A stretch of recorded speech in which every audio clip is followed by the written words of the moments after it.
nature in general and butterflies in particular a little over a decade ago. And so I've traveled around Cape Cod and the Southcoast, surveying for butterflies. I keep records, and I'm a member of the Massachusetts Butterfly Club, and I'm also a curator for the e-butterfly database. And so I try to keep up with this. I have a couple of friends here who I go out in the field with, are knowledgeable, and so what we will do today, when we think about butterflies, we need to think about plants. So I'm going to try to start at the beginning of the season in spring and just do an overview. It'll be light. We're not going to get into anything in depth. We don't have time for all that. We try to look at butterflies we might see across the season and the plants we might need across the season to support those butterflies. So that, well, if you're going to go out and go for walks, you might plant some butterflies, or you might decide to have a butterfly garden, a pollinated garden. So maybe we'll look at some of the more common plants that might help you with that. So again, it'll be an overview. We won't be going into great depth about anything, and hopefully we'll have a little bit of an enjoyable time once we get rolling here. So I don't want to talk too much about that. I want to get into the actual butterflies. And so it's early March now, and the butterfly season, here we go, we have our next photo. The butterfly season is upon us, it's close. When will we start seeing butterflies? This particular butterfly, the morning cloak, is often the butterfly that we see first. I'm sorry. We see earliest in the season. This butterfly is probably, we would say it's one of our large butterflies. It's like monarch size, as compared to, say, skippers, and some of our butterflies are tinier. This is a butterfly you're going to notice. It's a good-sized butterfly. And often it's the first butterfly we see because it overwinters as an adult. And so we might think of three unofficial categories of butterflies. The resident butterflies, they spend all four stages of their life cycle here in Massachusetts or here in the north. And so they need a way to survive the winter. That's what we mean by overwintering. Other butterflies come to us as migrants from the south. They can't survive our winters. And there's a third category I would say is the late season migrants. They come really too late to even reproduce. So we'll look at each of those as we go through the season. So this butterfly overwinters as an adult. It will find a place maybe in a wood pile or loose bark of a tree or something where it can just slide in there. Its body produces a kind of an antifreeze so it doesn't freeze. And it spends the winter like that as an adult. And around, well, in a mild year, sometimes we see these as early as mid-March. Usually that's in inland. Along the coast where the ocean keeps us cooler, things tend to emerge a little later. The earliest I've seen it on the Cape is late March. Most likely it's early April to mid-April. And that when they emerge, they're looking for mates. They're emerging as adults. They look for mates. They want to do egg laying. This is their reproductive phase. Once they do that, they die. The new eggs, the eggs have been laid. The new butterflies will emerge sort of towards the end of spring. And then it's called estivate. They will go into a period of rest during the warm weather. And later in the fall, they will become active again as adults and overwinter. So this butterfly has a long stage of adult. It'll be born in the late spring, early summer, and then it will go all through the winter until next year when it comes out and mates and dies. That's pretty much its life cycle. So if you're out and about, this is probably not a butterfly that comes to the yard very often, even though I actually do have some photos here of one in my yard. That's where they come out early before the canopy is formed. Butterflies like sunshine. They're usually not in the woods. They're usually out in fields or edges where they can get sun. But these early butterflies, the canopy hasn't formed. Light filters down. So often if you're walking along a wooded trail, you'll see these along the side of the trail basking. The males might be up on a bush. They will try to find a territory that's near some of the host plants, which is a whole variety of trees. And the males will maybe be up in the bush waiting for females. They're waiting for females to come out and try to get into the mating routine. This butterfly is widespread across North America, even in high elevations. It's a strong flyer. It's hard to say, go here and you'll find one. They're kind of chance encounters, and usually along wooded trails. So, well, we're getting near butterfly season, we're getting near spring, it's time to start looking a little bit.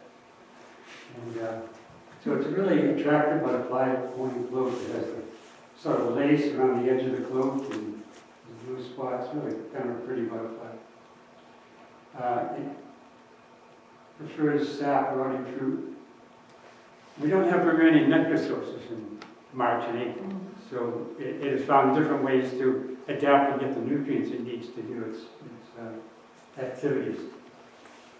And this is just another view. This is one that I said this is not a butterfly I find in the yard, but this actually was in my yard. It was on my neighbor's, one of the neighbor's plants at the edge of the yard. This is how it looks from below. And it sort of resembles a dead leaf, you know, the brown leaves. And that's one of the ways it can kind of disguise itself and hide from predators. And one more view from above, much more very purple. This is a very fresh one. And so, you know, our season starts. We start to see maybe morning clumps up here. Another early season butterfly is, I'm just going to call this spring azure. This is a really complex, Celestine is a very complex gene. To give you an idea of the size, it landed on the tip of my shoe. That's how small it is. And it's so small that people often don't even recognize it as a butterfly. People will say, is that moth? Is it a moth? And so they have a variety of host plants, including blueberries, hybrid blueberries, slowberries, blueberries, and cherries, and so on. They will appear on average mid-April. Okay, it can vary. On a warm year, they might come on a little early. A cool year, they might come on a little later. You know, so it's hard to make a rule about it. But on average, we'll start looking for these in early to mid-April. Where we find them usually in pretty great numbers. It's pretty abundant butterfly. And it's usually along woodland trails and woodland edges. So again, if you can get out for a walk, this is probably not a butterfly that's going to come to your yard unless you're near that kind of habitat, but if you're out for a walk, you might look for them. They're tiny. They always land with their wings up like this. I had the hardest time getting a picture of the upper wing surface. There's another one. This one's kind of perched on a log. And then there's the one on my shoe on the ground. And I finally did get a picture of the upper wing surface. This one just happened to open its wing when I pushed the button. I just got lucky. And it's just really pretty blue. And when they're flying, you can sometimes see flashes of that nice blue when they're in the air. So again, we're in spring. There aren't a lot of nectar sources. Our perennial gardens aren't in bloom yet. And these butterflies have found other ways to survive in spring. They look for rotting fruit, sap runs, or anything, you know, any number of ways that they've adapted to survive in spring. So another thing that might happen in the spring and the early part of the season in April is we start to see the first of our migrant butterflies. And often the first migrant butterfly to come up here is the American lady, Vanessa virginiensis. As far as is known, it can't survive our winters. There's some doubt about that because often they are seen in early April and very fresh. So it's possible that some do overwinter, and I don't know that there's strong evidence for that. I'm not aware of it, but it's quite possible. But generally they come as migrants, and they come pretty early April to mid-April. We might start seeing these more often, maybe late April. And this is a butterfly that it'll fly throughout the season, throughout the summer and into the fall. And it's one that you'll find in your yard. If you have good sources of nectar, good native host plants that provide nectar, you'll almost certainly find this butterfly in your yard. Its host plants include pussy toads and the everlastings, pearly everlasting, sweet everlasting. I wouldn't be surprised if it has something else because they're really abundant. They really do well here reproducing up in the north. So I wouldn't be surprised if there are other plants, but I don't know what they are. This is what's listed. So you can get, those kind of plants are hard to find, but you can get those kind of plants that garden in the woods up in Framingham or, through seed catalogs and that sort of thing. And they have a really attractive caterpillar. You plant these host plants in your yard. And if you have good nectar sources of the season, they might lay eggs and you might get to see the caterpillars. And it's kind of an interesting butterfly to observe. And it's usually the first of our migrant butterflies. Some of the things we look at here for identification is, notice right here on the wing, there's a little white spot right there. Yeah. And these little spots, there's two large kind of blue spots with small black spots in between. We're just making note of that because there's another very similar butterfly called the painted lady, Vanessa cardui, and we'd like to be able to tell the difference. And if you know what to look for, it's not that hard, but they do trick people because they're very similar. You also notice it's very open here and very orange looking and so on. So that's a American lady. This is another American lady that's on butterfly bush. So this is probably in my yard. Again, you can see the white spot here. These sort of blue little spots in there. Very open arrangement in there. This is what it looks like from below. And this is kind of really pretty lacy kind of pattern. There's that white spot. And notice that there are two large eyes. It's said that American ladies have big eyes. And this will be different. The painted lady will have 4 small eyes here. So that's one of the ways we can distinguish between the two. This plant is Joe Pyeweed, excellent plant. I think it prefers moist soils. And they can grow really big. If you go to Nascatucket over here in Mattapoisett, there are some that are like 15 feet high. They're incredible. But it's a great nectar source. Butterflies love it and other insects as well. There's a small variety of Joe Pyeweed that you can get now. That's really good for the yard, Yeah. Yeah, you probably don't want the 15 footers in your yard, the small versions. And in this case, the butterfly is on one of those purple. There's all sorts of asters, and this is one of the wild purple-colored asters. I don't know the species. Again, the 2 big eyes, that dot right there. Proboscis going down into the plant. This one is on buttonbush. That's a really interesting plant. This was taken in Harwich. Again, it's getting nectar on buttonbush. And so we might compare that to the another migrant. Again, this one will come early. The painted lady often comes later. I think the painted lady's home range where it spends the winters along the, sort of the Texas-Mexican border and into northern Mexico, so it's further away. They'll tend to come on later. And some of the differences, we noticed that white spot is not there. Those 2 large blue spots on the outside are not there. It's just kind of even 4 spots right there. And it also has, it's almost connected in here. It has more of a dark appearance, almost pinkish appearance. And this is on asters. The host plant, this is probably the most widespread butterfly in the world. It appears on every continent except Antarctica. And so it's very adaptable. It has over 100 host plants. It's assumed most likely in our area they probably favor thistles. But again, it's not more. I think they probably have other choices as well because they reproduce really well when they get up here. Okay, and it doesn't overwinter in mass. It's a migratory, this is a migratory butterfly.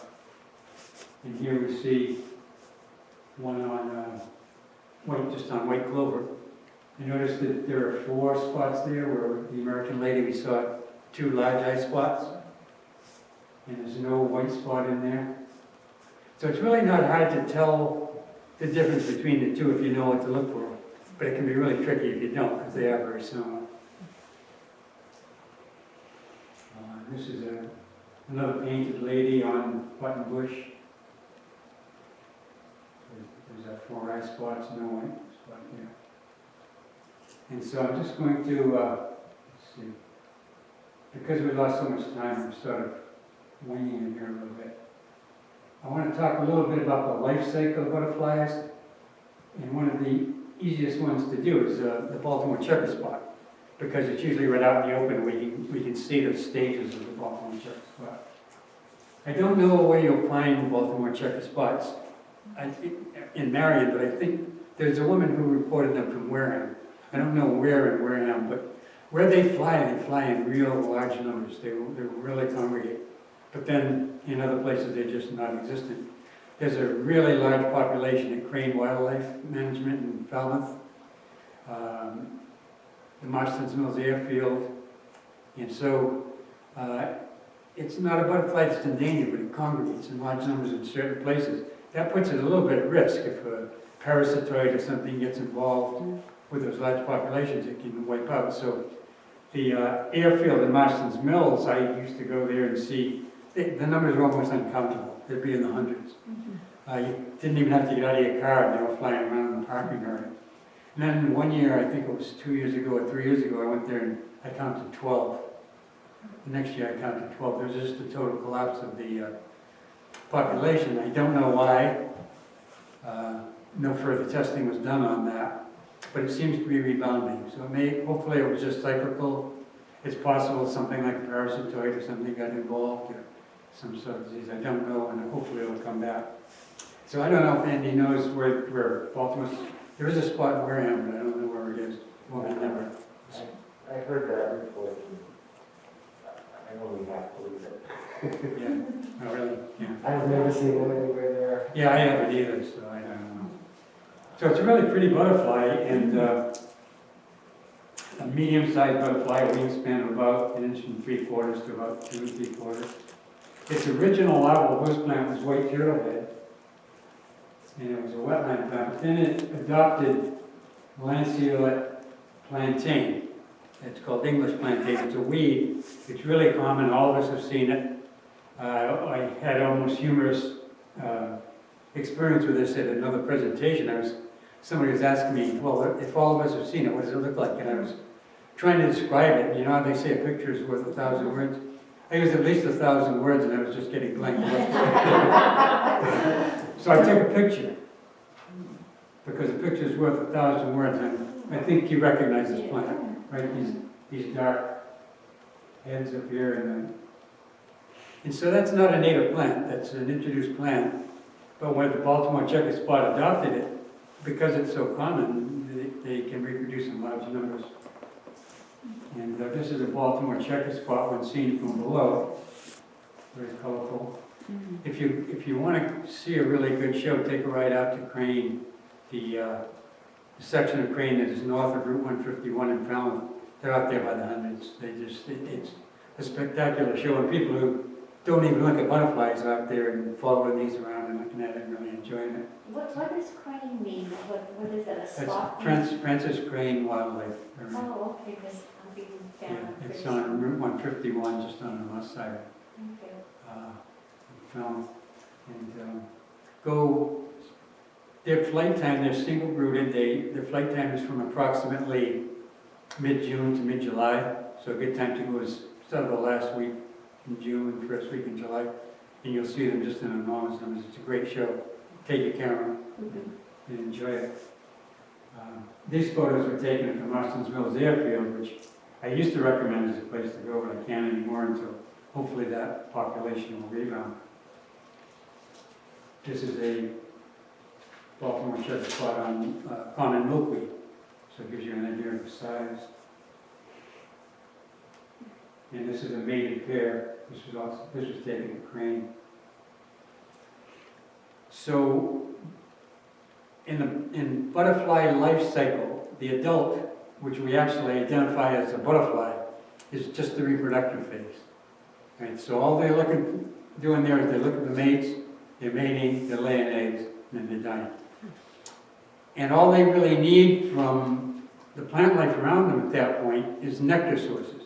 Nectar is essentially, I guess you could essentially call it sugar water. It's where they get carbohydrates that give them the energy to go out and do the reproductive phase. Where they get their actual nutrients, the proteins and other nutrients, is during the caterpillar phase. That's where they feed. That's the feeding phase of a butterfly's life cycle. So often people will say, how long do butterflies live? Well, they aren't talking about caterpillars and eggs and chrysalids. Usually they're just referring to the adult butterfly. But actually the life cycle is the whole thing from egg right through. And so these are single brooded during that period from approximately mid-June to mid-July. They will be looking for mates. They will be laying eggs. In the summer, those eggs will hatch and these form sort of nests at ground level near the plantain. And those early instar caterpillars will feed as a group. Later, as they get into the later stages, the caterpillars will eat and outgrow their skin, and they'll molt. And then the next caterpillar phase will do the same thing. And so each of those sections is called an instar. And so they will go through that in the summer. They will be in the nest. And towards late summer, they get to be in their later instars. I think they go through 4 instars before they overwinter. And that's when they separate and they go their individual way. So in late summer, they will start looking for a place to get into. They will go to ground level and they will look for things to hide under to protect them from the cold. This is a resident butterfly, so they need to find a way to survive our winters. And they do that by getting down under the detritus and so on at ground level. And I suspect they probably must bore into the ground to some level because crane is managed by fire. And if they didn't get below the level of fire, they wouldn't survive, but they do. They survive very well. So they thrive there. And so then they overwinter as of that late instar, the 4th instar. And then roughly around mid-May, those caterpillars emerge, they start to feed. Then late May to early June. Again, I'm using approximate times here. It can vary. They will then pupate. And so this is the caterpillar. This is a late instar caterpillar of the Baltimore checker spot. And this is when it emerged, and you can see it's on plantain. And very attractive orange, and it has these little blue spots in here. Very attractive little caterpillar. And it'll feed. This is probably taken sometime in, maybe mid to late May or something like that. Then, maybe late May to early June, again using approximate times, they will start to pupate. They'll form the chrysalis. The butterfly chrysalis is the equivalent of a moth, what do you call it? Cocoon. Cocoon? Yeah. So this one is in process. And again, this will happen in maybe late May to early June. This is one where it's complete. This is the chrysalis. So the caterpillar's body actually just goes through this transformation. And this is how the transformation works. And it eventually becomes a butterfly. And it emerges from the chrysalis. Right there. Here you can see the spent chrysalis that came out of there. And the wings are all shriveled up because it's been all shriveled up inside that chrysalis. So butterflies and moths need to have a way, something they can cling to. Then they begin to pump fluid into the wing and pump up the wings until they become able to fly and so on. That might take an hour or a couple hours or something like that. And so that's what's going on here. It's just emerged from this chrysalis. The wings are all shriveled up and it's just starting to do its work. And eventually it becomes an adult. So this is an example of the life cycle of butterflies. They all go through egg, larvae, pupae, and adult. Those are the 4 stages of a butterfly's life. This photo was taken at Marston's Mills Airport at the time when they were abundant. You can see 1, 2, 3, 4, looks like about 5 on this one common milkweed. And the field was loaded with common milkweed, and they were all like this. They were just checker spots everywhere. So that's an example of how the life cycle works. How am I doing on time? I know we got a late start. Keep going, you're fine. So another fairly common butterfly, and one that we might find in our yard, is called the spice bush swallowtail. This one happens to be a common milkweed. Their host plants are spice bush and sassafras. So these are nice, spice bush is a nice plant to put in your yard.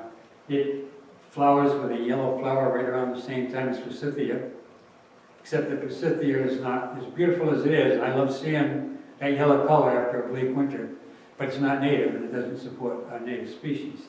The spice bush does support native species. It supports this butterfly. It likes edges and wooded paths and near nectar sources. This is a resident butterfly, so it overwinters in our area as a chrysalis. To tell the males from the females, the males, this little section is often sort of greenish, and the female is more bluish. I'm not sure about this one. It looks like it's blue and it looks like it's fading a little bit, so I suspect this is probably a female. I'm not entirely sure. It has a row of white spots along here. And then this row of spots doesn't extend to the tip. I'm only pointing that out because this is similar to the black swallowtail butterfly. And that's another butterfly that we can confuse a lot. And we'll take a look at that in a second. So this is just another picture of a spice bush swallowtail. This one looks sort of greenish, so I suspect this one might be a male. Again, I'm not entirely sure. I mean, they come out and they're brightly colored, and then it doesn't take long before the colors fade. And it can be a little bit of an estimate as to what we're seeing in colors sometimes. We're talking about plants, and an absolute pollinator magnet is mountain mint. This is narrow-leaf mountain mint. You can see how skinny the leaves are here. Mountain mint? And Yes. What's the name? mountain mint. Yeah. This one is Picanthamum tenuifolium. And there are a number of different kinds of mountain mints. The one that you often find in nurseries is Picanthamum muticum. So I have both in my yard. The reason I like this one, and they're pollinator magnets, and mountain mint, they're native and they're really a good plant to have for pollinators. The reason I like this one is it's the only one I see in our area that grows in the wild. When I see muticum, it's usually somebody has purchased it at a nursery. But if you go to, again, Nesquatucket, over in Mattapoisett, there's a field there, and the narrow-leaf mountain mint grows wild there, and go there in midsummer, and you'll just see a spectacular butterfly show.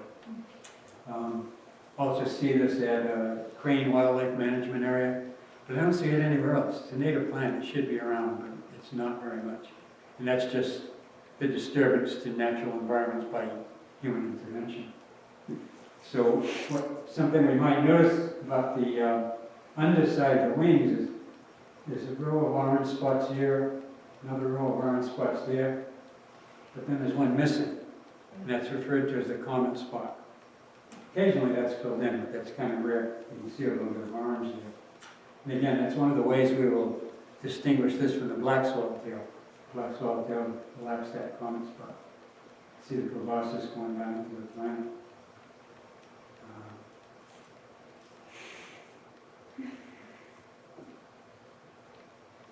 Here we have a spice bush swallowtail. Notice the comet spot again.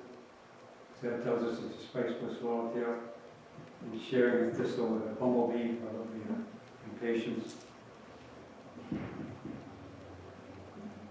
And this is another powerhouse plant, butterfly milkweed, butterfly weed. It's just a pollinator magnet. And really, if you're going to be having a garden, If you have sort of moist and rich soil, you might prefer swamp milkweed. But certainly around the Cape Cod and around the coastal areas, butterfly weed does really well. And pollinators just love it. And another thing to notice about this is notice how much of the wing is missing. But the body is not. There's the head, the thorax, the abdomen. If that part of the butterfly is intact, it will be fine. It can withstand a lot of damage to the wings.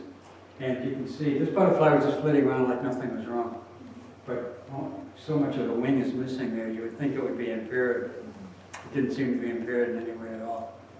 So, certain butterflies have eye spots, and there's been research done that indicates that the eye spots actually are trying to attract the attention of predators out to the wings in order to protect the more vital areas. So actually, I guess it's sort of a defense mechanism to have the wings get attacked rather than the body and survive. So this butterfly was doing fine even with all that damage to the wing. Will it regenerate the wing? No, it won't regenerate. I had mentioned earlier, people will ask how long butterflies live. That can vary. It's hard to make any rules, so we'll make some generalizations. You'll always get exceptions. Most butterflies, when that question is asked, they're usually referring to the adult phase.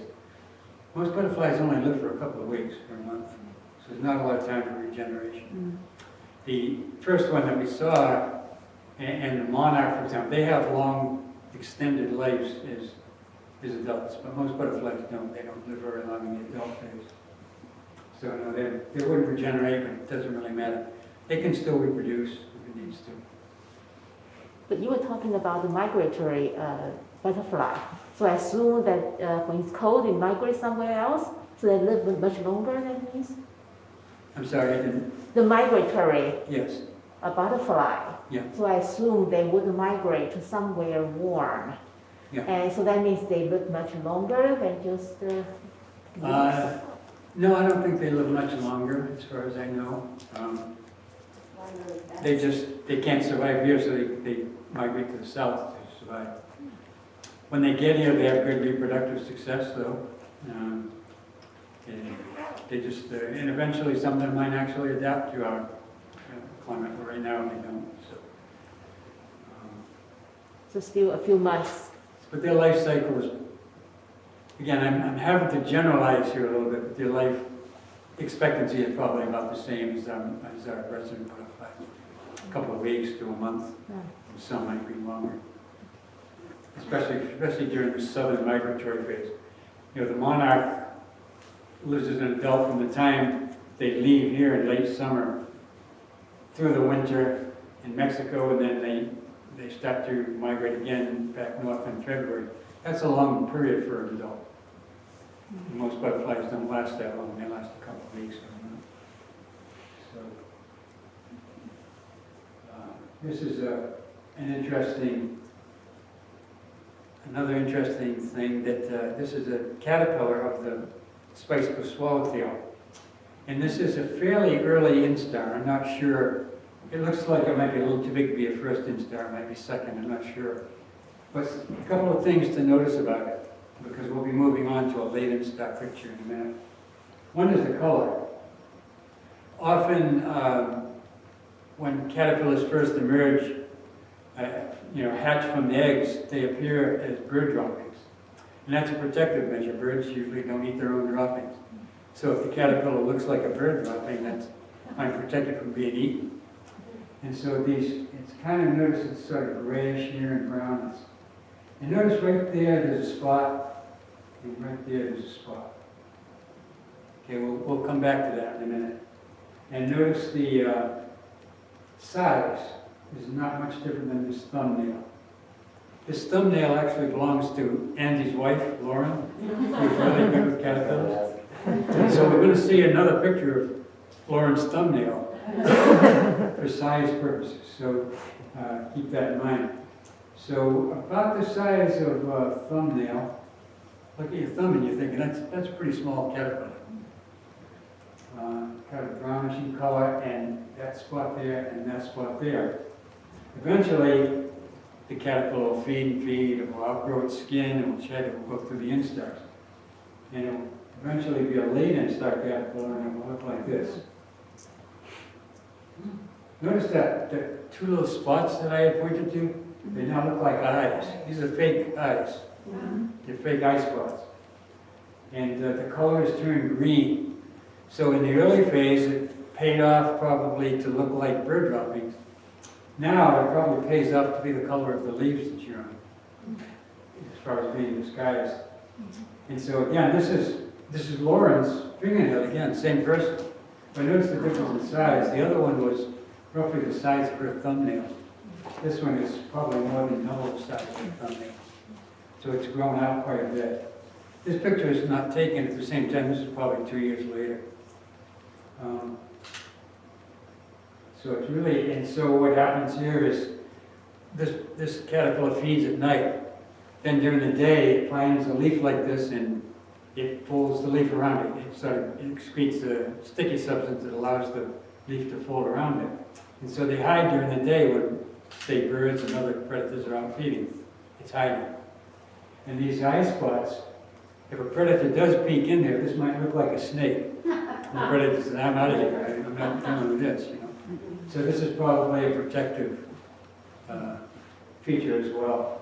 Is that just for that variety of butterfly or caterpillar that does that? I wouldn't, Or do they all do well, that? no, I wouldn't say they all do that. There's others that have, There's others that yeah, do. the tiger swallowtails also look like that. Yeah, so some will have that feature and some won't, it varies. So what will happen here is when we're finished oohing and ahhing and ogling and enjoying this little caterpillar, Lauren will fold the leaf back around the caterpillar unharmed, and tonight when it gets dark, the caterpillar will eat the leaf and go about its feeding. So that's the spice bush swallowtail. I'm going to drop back to May, and I think of May as elfin season.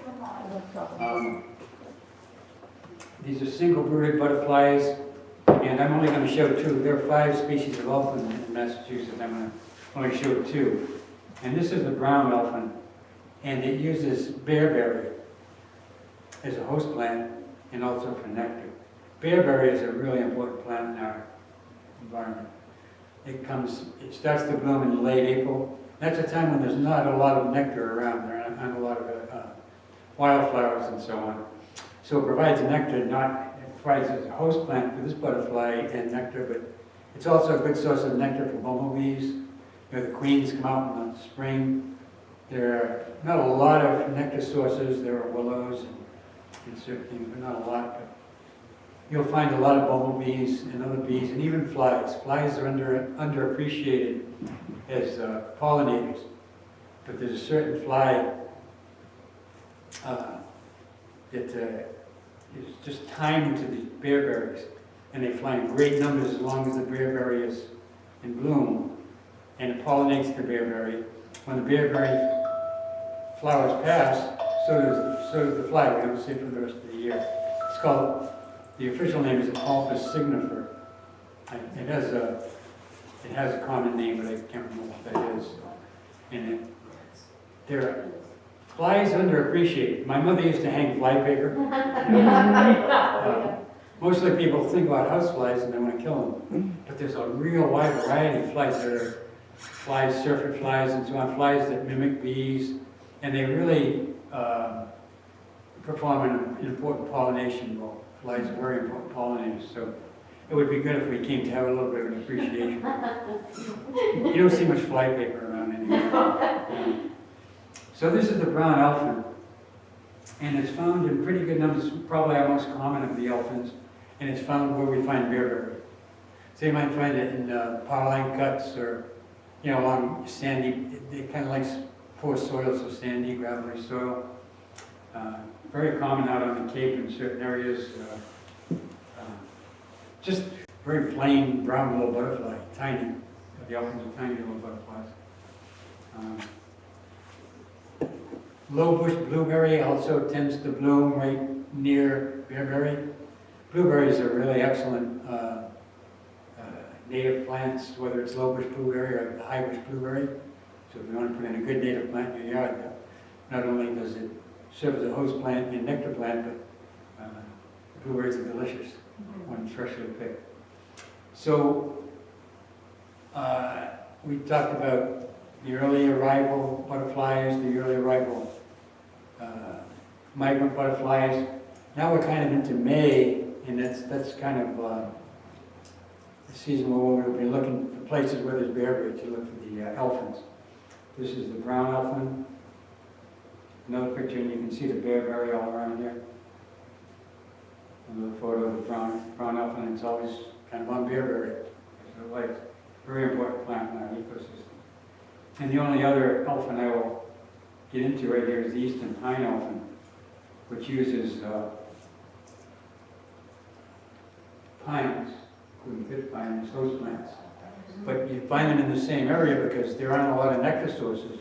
It's usually bearberry and low bush blueberry that are providing nectar. So you usually find these where there are pine trees and then bearberry, stretches of bearberry on the floor.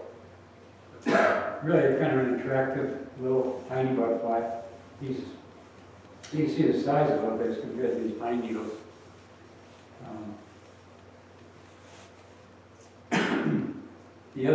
The other elfins, one is the frosted elfin, which is an endangered species, listed as an endangered species, species of special concern. And it's not attached to bearberry, it's attached to, what's the yellow flowering plant? Goldenrod? I'm drawing a blank on the name right now. It'll come to me.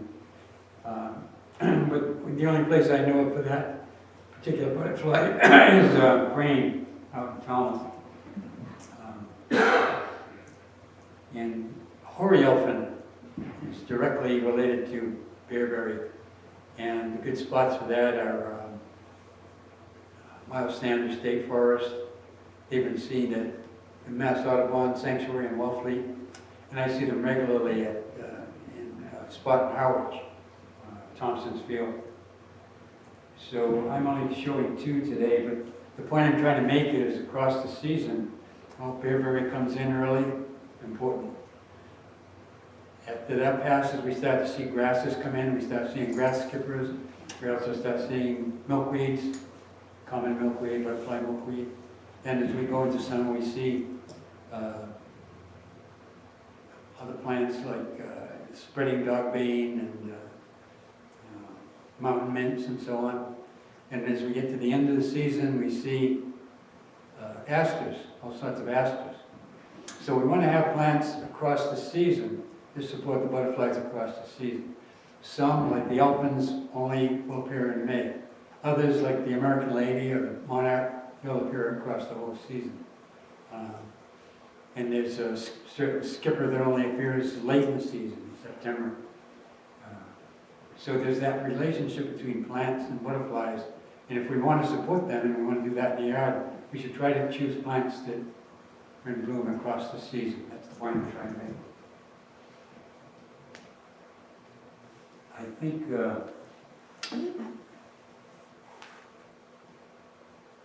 this has become one of my favorite plants right here. This is Monarda fistulosa. It's sometimes referred to as bee balm, which is a fairly general term that also includes Monarda edema, which you can find actually in most. It's that reddish colored bee balm. That's a good plant. It attracts hummingbirds and hummingbird moths and so on. I like this one because it's native. One thing, it's really pretty and purple. It's Monarda fistulosa, and it attracts butterflies, moths, hummingbirds. Really nice plant. Fistulosa? How do you spell that? Fistulosa. Fistulosa. And I particularly like this because it's native to our area. It should be widespread, but it's not. There's a really good stand right there. Crane South, a section of Crane that's south of Route 151. So I took this photo there. And when you find, it's the only place I know of where this is growing wild, and it should be growing wild almost there. The other place it shows up is in my yard, because I planted it. This is called a hummingbird clearwing moth. I will mispronounce the scientific name, but I'll go ahead and mispronounce it anyway. Hemerus thisbe. Is that correct? Yeah. Okay, Hemerus thisbe. And you notice the monarchs are right here, Fistulosa. I never see insects on this black-eyed Susan for some reason. But again, if you plant this plant in the yard, I've seen hummingbird, they try to confuse me. These bugs try to confuse me. I'll see one and I'll say, there's a hummingbird moth. Turns out to be a hummingbird. And then I'll see one and say, there's a hummingbird. It turns out to be a moth. Because they really look similar. They hover and they're really tricky, but really enjoyable to see. People light up typically when they see a Hemerus thisbe. It's just a real fun little creature to observe. So I just point that out as a plant. I'm going to, let's see if we can skip down. I suppose I'm not making much of monarchs, but I suppose I should. Monarchs get all the publicity. So there's probably nothing I can tell you about monarchs that you don't already know. So notice that it's on butterfly reed. And I'm sure everybody knows the life cycle of monarchs, the migratory route. I won't go over that again. This is dogbane, spreading dogbane. It's a really nice nectar plant. This is a male. These little black spots on this line indicate that it's a male. Whereas notice this one doesn't have those black spots. So that's a female. This is a monarch on clover. This is a monarch on butterfly reed. And again, notice the wings. I'm pretty sure this monarch's not going to make it back to Mexico. But it was flitting around and taking nectar like nothing was wrong. In fact, the wing was damaged. Didn't hurt at all. It won't help it getting to Mexico. It's really interesting. Blake and I one day were out at Crane a couple of years ago, and we were watching a monarch. I don't know if you remember this, but suddenly it just flew up, and it just went straight up. As far as we could see, we were looking through our binoculars. So I assume it was late in the year, and I assume it was probably looking for air currents that would start it on its southerly trip. I was amazed at how high it goes. I didn't realize they went up that high. So this is just a little several monarchs. This one's on goldenrod. When I go through my photo albums, I see just overwhelmingly mountain mints and butterfly milkweed. That's absolutely the dominant plants that I find in my photo albums. And so just to distinguish, and this of course is the famous monarch caterpillar feeding on common milkweed. And just to distinguish, this is one of those little interesting things that happens in nature. This is a viceroy. This is not a monarch, this is a viceroy. And it's in the genus Limonitis, and they do this mimicry thing. This one mimics the monarch with the colors and everything. And so how would we tell the difference? Yeah. Notice this line right here? If we go back to the monarch, no line. Okay, there are other differences as well. That's the one that really stands out and allows people to distinguish between the two. The viceroy is a little bit smaller, and it's enough small that you can actually tell in flight the difference. Host plants are willows, poplars, and aspens. And this is a resident butterfly. The monarch is a migrant. This is resident, and yet we see far more monarchs than we see viceroys. One of the perplexing things is that the monarch is one of our most abundant butterflies, and yet it's the butterfly that is most publicized as being at risk. We try to save the monarch. And that's a little bit deceptive. They have good reproductive success up here in the north, but they're still at risk. Climate warming, might affect the fir trees that they use in Mexico, and if that happens, we'll lose the monarchs. So they're at risk. I looked at the butterfly database a couple weeks ago, and monarch was the second most reported butterfly in North America after cabbage white. And you'd think, boy, they're doing really well. But I would hesitate on that, because there's a lot, they have a lot of things can go wrong between Mexico up here and then back to Mexico. And so I think that it's probably not an exaggeration to be concerned about the future for monarchs, especially in light of climate warming. So that's the difference. This is a swamp milkweed plant, very nice. Another nice milkweed. Here we have the viceroy again. There's that prominent line that helps us identify it, and it's on narrow leaf mountain mint. See the narrow leaves here. I can't follow you.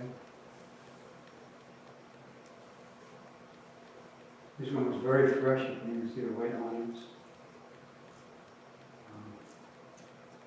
I'll just take a minute. Are there questions or comments, and we can maybe. Where can we go get native plants? I'm sorry. Where can we go around here to buy native plants? Good question. I'm glad you brought that up, because I meant to cover this and I forgot to, all that confusion at the beginning. Finding these good native plants is hard. You can go around to nurseries, and most nurseries will have some native plants. There's a really cool garden shop that they're just getting up and running called Native Blue Stems. Have you heard about them, Joe? What's it called? Native Blue Stems. Have you heard about them? Okay. I believe they're based out of Norwell or Hingham, but we're trying to get them around here, and they're awesome. They're Yeah. really, really Native good. booster? Yeah, Native Blue That's Stems. a native Yeah, plant. it's That's actually the name of the... blue stem natives, yeah. Yeah, Blue Stem Natives, that's what it is. In Blue Stem Norwell. Natives. Yeah, So I made they're up this awesome. little sheet, and there's enough here for people to take.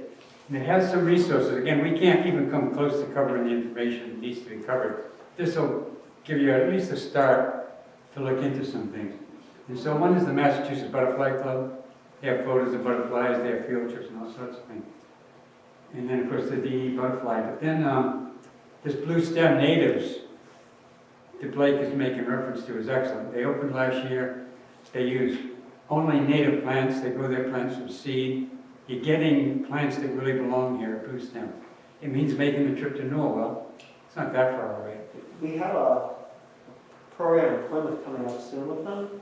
All right, So it'd be a really great time for people to come out and kind of meet them. great. How can we find out about that? What? How are we gonna find out about that? I'll send the information to Elizabeth, I guess, and then maybe that can be distributed. Yeah, and I put their website here, so you can go to their Oh, website. yeah, I guess you could just do that. Okay, good. Okay, so you might want to take one of these. Also, there's another, I'm going to make reference to, it's called Cape Cod Native Plants.org. And it was made up by the Association for the Preservation of Cape Cod. So you might say, well, Marion's not Cape Cod, but we're in the same ecoregion. And they did a really good job of organizing plants according to season, soil type, moisture. So you can kind of index, this whole business of plants is just big. And I always find it kind of overwhelming. What kind of plant should I be planting? And, well, they did a really good job of organizing it in a way that you can kind of find the plants you might want to plant. So I put that on, I put their website, so there's another reference you can go to. And I just made up a little list of plants that I just see kind of informally on a regular basis. So you might want to take a copy of this handout, I'll just leave it here. That's a good question. Where do you get these plants? You really have to hunt through nurseries to There find used to these be a little plants. nursery in Dartmouth called Almont Gardens, but I don't even know if it's still there, but they're only dealt with native plants. Yeah, I hope they're still there if they're just dealing native plants, because they really are hard to I find. think the demand for natives is starting to get rolling, yeah. A lot of people. There were some other people who had comments? Yes. Yes. Can you tell from the color or the shape of the caterpillar to know which kind of butterfly is going to become? I'm sorry, I'm having a hard time hearing you. Sorry, from the shape or the color of the caterpillar, can Yes. you tell which kind of butterfly is going to become? People who are good at caterpillars can. I can't. But people who are good at caterpillars can. Caterpillars have a distinct look. There are field guides, David Wagner's field guide, you can look up caterpillars and then but the caterpillar doesn't necessarily look like the adult. Again, looking at this, going back to the monarch. And There's the monarch adult. Here's the monarch caterpillar. Yeah, that's the one I was wondering, what they can tell which butterfly is going to become. It's so beautiful, so colorful. Yeah. So the adult is very orange. This is very distinct. If you see this, you know it's going to be a monarch. Oh, The black swallowtail is a very attractive caterpillar. That might come into your yard on, say, a parsley, a dill, or something like that. What are those fuzzy caterpillars? Are they just staying caterpillars, those little fuzzy ones? The woolly ones, Yeah, woolly caterpillars. woolly caterpillars. Do they just stay a caterpillar? The woolly bears, say, talking Oh, about? moth. Tiger moth. Oh, a moth, okay. Yeah, yeah. I had a comment. I think, so I've learned a lot from Joe, and I think one of the best things you can do if you really want to get into butterflies is Joe leads a couple walks every year. I would go with him, and he won't not just point out butterflies, but like all kinds, like he's really good with bumblebees, tired beetles, like he'll point out all kinds of stuff. And Andy as well over in the corner. So they're part of the Massachusetts Butterfly Club, but a lot of those walks are like out in Western Mass, they're like inaccessible to us. But Joe and Andy, they lead walks around here, I would not miss those two. So would you advertise them, or was it advertised those ones? On the If you go to the Massachusetts Mass Butterfly Club website, you'll list that. And also Andy and his wife Lauren. Lauren is excellent. She's a caterpillar. And they sometimes lead walks for the Wareham Land Trust. So you might want to go to their website and check that out. So there's, Thank you so much. there's a website, this website, the Massachusetts Butterfly Club. And they're free. You can pay to join the club, which is, it supports the organization. But to go on a walk, you don't have to pay at all. They both do, they both, I don't know when Joe usually leads his walks Massachusetts Butterfly Club. in the fall. And Amy does sometime in the summer. But I'm sure they're probably gonna be walking all season long. Like all summer long. So like, you can even do like, I don't want to talk to them. Keep talking, that's okay. I oftentimes look at, especially earlier in the year. I mean, I'll be going to Miles Spanish, looking for a whole lot of butterflies. Thank you for coming. Thank you. I apologize for all that confusion with the It's, beginning. I think that's the best time to learn about butterflies, is just hands-on. Like, Joe takes amazing photos, but there's nothing like actually seeing them and seeing their behavior, and it's kind of fun to hang out with people too.